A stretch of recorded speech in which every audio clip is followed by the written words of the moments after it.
So you are wondering, how do I get to this magic number? And how do I figure out where I'm at? So you're going to go to Players. You're going to go to 2023. You're going to click this Stats button here. You're going to change it from Week 1 to Season. Turn off Free Agents. Find your team. Do My Team. And sort by points. Okay, that's easy. Step 1. Okay, so we see CeeDee Lamb got me 760 points, so I'm going to enter XL and put, as you see here, Lamb right here. Already did it, 716 points.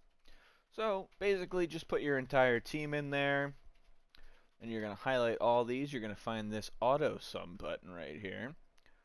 And the magic of auto sum is you click it, bam, all these numbers just add up. So, and another fun little thing with auto sum, you delete a number, bam, does the math for you. So, we'll re-enter that in.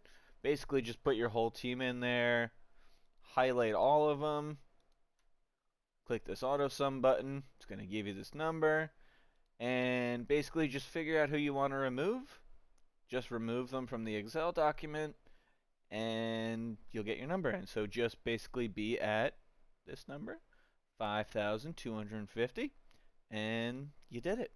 So that is a quick tutorial for how you check if you are at or under 5,250 points or dollars. Yeah, that's it. Good luck.